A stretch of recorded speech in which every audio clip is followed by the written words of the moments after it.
One day some twisted son of a bitch is bound to teach you a thing or two about living in this cold, godforsaken world. Protecting the sea from radiation is one of the highest priorities in the management of the Fukushima Daiichi nuclear power station. This video focuses on one of several methods being employed by TEPCO and our partners to prevent contaminated water from reaching the sea: groundwater bypass. Simply put, groundwater bypass is a strategy to intercept groundwater before it can come into contact with radioactivity inside the Fukushima Daiichi facility. Water that is successfully intercepted and remains uncontaminated can be safely sent back on its way to the sea, protected from contact with any contamination. Intercepting and rerouting uncontaminated groundwater is important for two reasons. One, it prevents that water from being contaminated with radiation.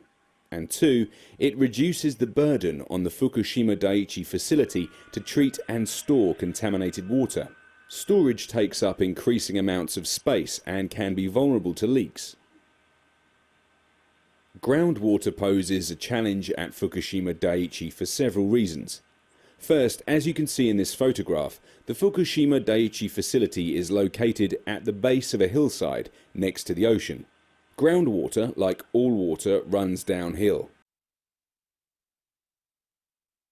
As a result, rain that falls both outside the facility and inside the facility seeps into the ground and then runs downhill toward the sea. Ordinarily, this would pose no problem. But since the accident at Fukushima Daiichi after the March 2011 tsunami, groundwater that enters the facility may become contaminated either by coming into direct contact with the damaged nuclear fuel or by coming into contact with other contamination on the site. Today, some 400 tons of groundwater flows into the site buildings every day and becomes contaminated. As this contaminated water accumulates and must be stored on the site, the challenge of cleaning and managing the water grows significantly. The operator of the Fukushima Daiichi nuclear plant says it plans to add more storage tanks for contaminated water by the end of next March. It's a year earlier than the originally scheduled date. TEPCO will increase the capacity of the tanks to up to 800,000 tons by March 31st. Currently, tanks at the plant can store about 480,000 tons of radioactive water, but 90% of them are already full. It has been building additional tanks on the southern side of the compound to handle the buildup of contaminated water. The utility says it has accelerated the construction plan, and it's now possible to transport prefabricated tanks from manufacturers by ship.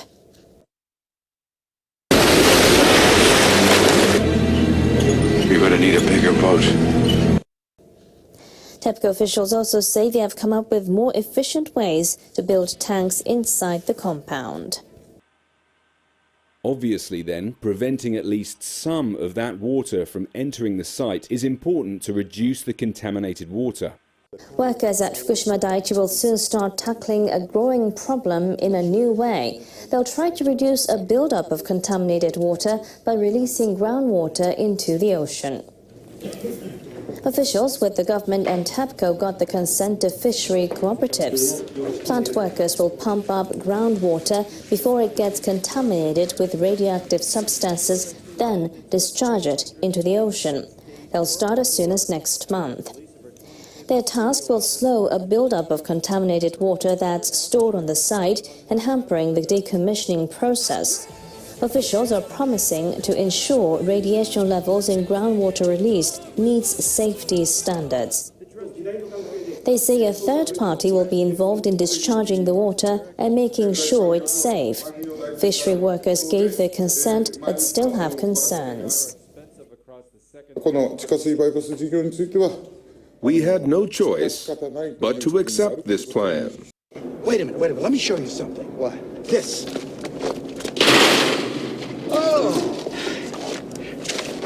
Oh, look, I don't want to hurt you. You don't?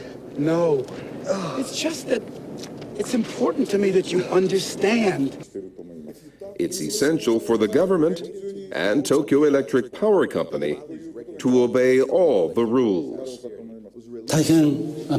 We are grateful to the Fisheries Federation.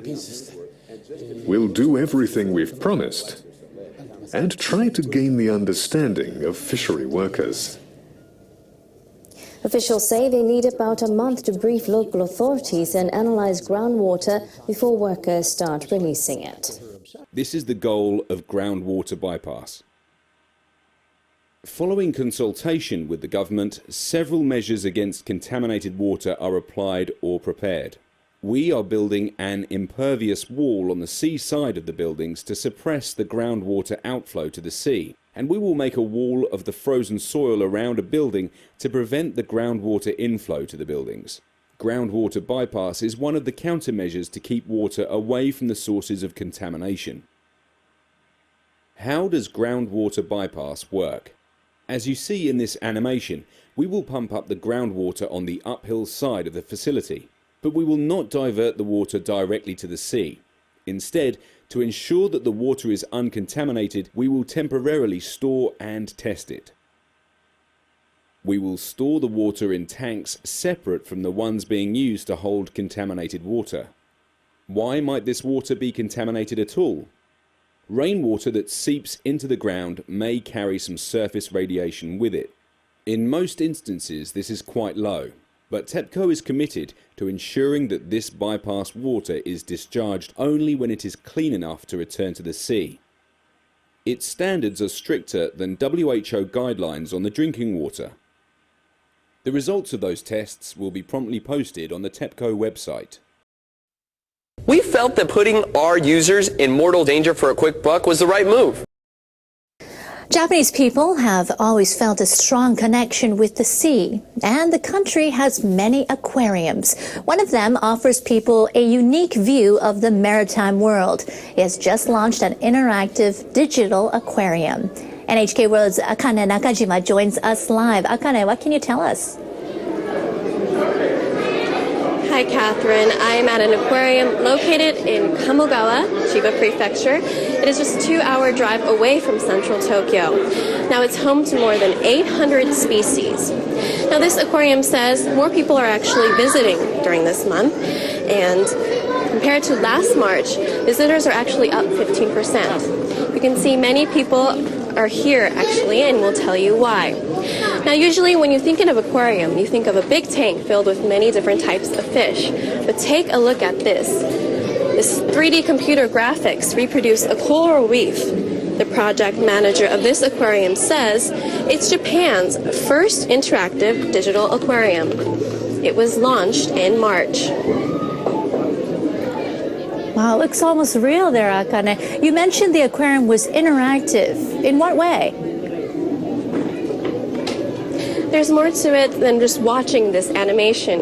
Visitors can actually use this interactive panel to play a part in deciding what happens on the screen. Now let me show you. This is an interactive panel. Konnichiwa, hello. Now, usually what you do is you choose a fish. In this case, I chose an Indian mackerel. Now, you would color it in like this. And, let's see, draw an eye. And maybe a few little characteristics here and there. Once you're done, you press OK. And see how my fish disappears from the panel. And it's going to appear. Here we go. Here's my personalized fish swimming. It's going to be swimming along the virtual coral. Oh, it's swimming by itself, actually. Now, when these Indian mackerels sense danger, they migrate in groups to protect itself from predators. The virtual aquarium reproduces the behavior of each species. Another example is the relationship between clownfish and sea anemones. They form a type of partnership to protect each other. Now, this interactive aspect allows anyone, from kids to adults, to learn about how the coral reef ecosystem works, while also having fun. Now I'm going to ask a parent on their take of the digital aquarium. すいません、こんにちは。こんにちは。実際に体験してみていかがでしょうか。そうですね。子供が選んだ魚がどういった動きをするのかっていうのが画面で見れるので、分かりやすいなって思思います。すごい子供は楽しんでやってるので。はい。She says that she enjoys watching her child make and design the fish and actually have that appear onto the digital aquarium. She says she learns a lot, and she said that her kid is having so much fun. Thank you very much. Now, this space is designed to compare the digital aquarium to the real one. Here's the real-life version of the same environment. The coral reefs plays a crucial role in the marine environment. Climate change and other factors mean that they're in danger. Now, this interactive aquarium is fun, but the project manager also says that it has a serious purpose.